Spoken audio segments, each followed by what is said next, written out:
Moses was up on the mountain getting the tablets from God, you know, the 10 Commandments that God wrote with his finger in the stone tablets. And of course Joshua was up there with him. All of the other people in Aaron are at the bottom of the mountain. And so it says that Moses was delayed in coming down from the mountain. I think that's from the perspective of the people that were sitting at the bottom, because they're like, where's our leader? This is boring. In fact, you can hear the tone of their voice in that, you know, it's kind of derogatory word. They say, as for this guy Moses, we don't know what happened to him. That dude that brought us up out of Egypt, yeah, we don't know where he went. Moses had led them through some amazing miracles, right? Crossing the Red Sea. I want to talk about what to do with people that aren't doing what they're supposed to do. Not pulling their weight, you know, and you're just like, come on, would you get with the program? Like, seriously, we're all working hard here. Why are you late?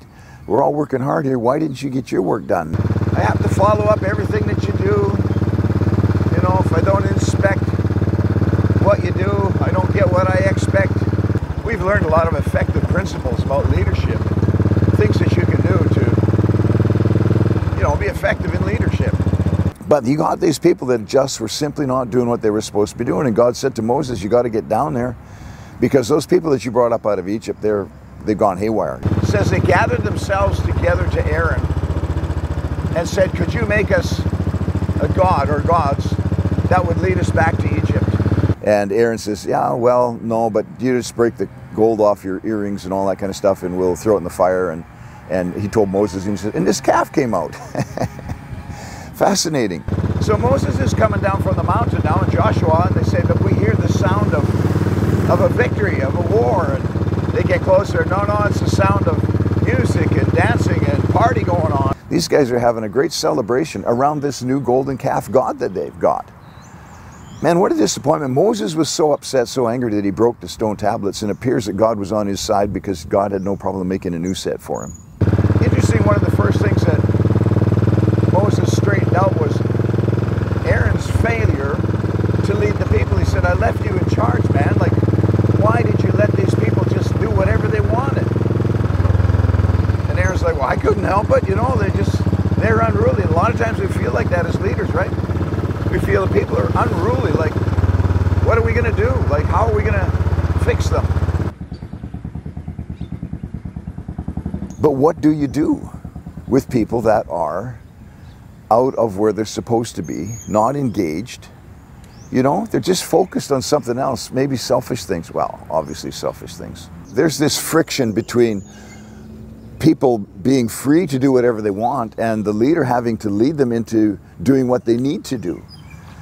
So how do you solve that? Well, you see Moses and God begin this kind of dialogue. Actually, it's a bit of an argument where God said, those people, you know, that you brought up out of Egypt, Moses, they've gone nuts. And Moses comes down and he says, God, these people that you brought up out of Egypt, not my people, they're your people. And eventually God says, okay, if that's the case, then I'll kill them all and I'll make a new nation out of you. And Moses says, whoa, whoa, whoa, whoa. What about the promise that you made to Abraham, Isaac, and Jacob? You know, that Abraham would become a great nation, all the nations of the earth would be blessed through him. And not only that, if you renege on that and you kill these people, then all the people, all of the enemies that said, are watching to see if you can actually lead your people or not, will say, I told you so. God couldn't lead these people. Sometimes it feels like that. God himself couldn't lead these people. So this conversation continues to develop. It says that God relented. In the King James version, it says he repented. I love that. God changed his mind. Nevertheless, from killing those people and starting over again with Moses. Here's the deal then, when people are not doing what they're supposed to be doing, who's to blame? And as leaders, we say, well, they are. But we see in this story, no, actually that's not true. The leader is. You say, whoa, what? I can't make people do what they're supposed to do. It's not blame in that shame on you, leader, for letting these people do whatever they want. But it's a blame in a sense of a responsibility. In other words, there is something we can do about it as leaders. And this is what Moses was discovering. There is something that he can do about this. And God tells Israel at this point, he says, you'll go up into the promised land, but I'm not going with you. And Moses is like, well, even the people say, if you don't go, then how can we go? That Moses was the guy that was hid in crack in the rocks, and God put his hand over and walked by, and Moses saw the glory of God from behind. None of the people ever saw that. But Moses did. And that makes him responsible. See, our relationship with God leaders makes us responsible for what happens to the people we lead. Yeah, it really does. Well, how do you get to the point then where you actually have the influence?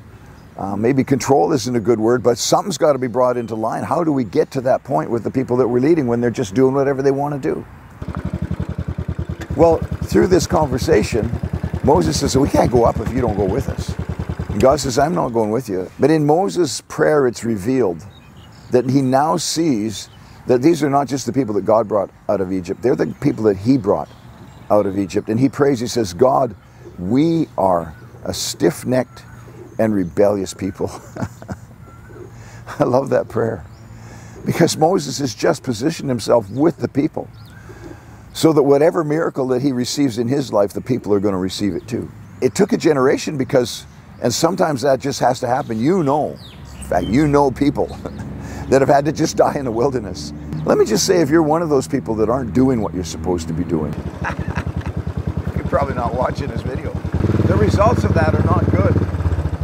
What you can look forward to is dying in the wilderness and probably not even knowing that you're in the wilderness. Guys who don't connect with what God wants to do in their lives. God will lead them off into some wilderness and they feel like they're going off into a new adventure in serving God, and all they're doing is going into the wilderness, and honestly they never knew it, and you never hear from them again.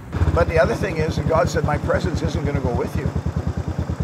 Yeah, his presence wouldn't go with them because they were rebels, they were rebellious. And the third thing that happens is that, you know, the presence, the wilderness, continued wilderness, dying in the wilderness. But the third thing is that your kids will hate you. Yeah, they really will. When all of those people, the generation of parents died in the wilderness, the kids that were going across the Jordan into the promised land under the leadership of Joshua, Joshua was asking them for a commitment, and they said, we are going to make you will be our leader like Moses was the previous leader. But more than that, anyone among us, even our best friend, that doesn't do what he's supposed to do, we will personally kill him. Yeah, you can read it in the first part of the book of Joshua. Man, I tell you, those are tough words. But that's the kind of level of commitment you can bring a people to if they see that level of commitment in you as a leader. If you're just trying to lead at arm's length, you're going to have people that are doing whatever they want at arm's length. And if you begin to lead as one of the people that we're going together, we're in this thing together. Now you see you've taken on the responsibility of what they actually do and what they actually become. And God can use that, and he can take you into the promised land, the things that he has promised for you and your team and your ministry.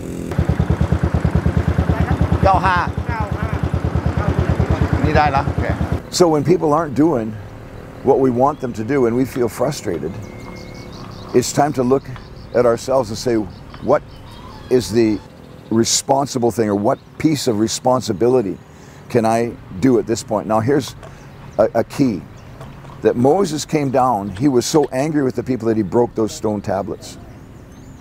He took that golden calf and he crushed it into powder, and he spread it on the water that they were drinking from, and he said, you guys drink all of this. He made them drink it.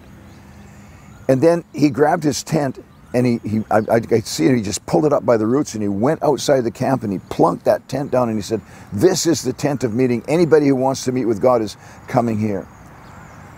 So you can see that Moses was this tremendously aggressive leader, aggressive not to let the people be hurt, even by God himself, but aggressive to lead the people to where they needed to be with such passion that they could read it. And see, part of the problem sometimes, guys, is honestly, the people that you lead cannot see your passion. That's where we become responsible. Can the people that we're leading see our passion to the point that they feel you, and they feel that how much it hurts when they're not doing what they're supposed to do? Not only hurts you, it hurts the other part of the team, the other members of the team. Terry and I raised a lot of kids, and one of the main things is to get them to see how much it hurts the rest of the family when you do something that's not right. So that's good news for today. There is something that we can do. We can become more passionate about and focused about the thing that God has called us to do as a team, as a ministry, as a church, whatever it may be.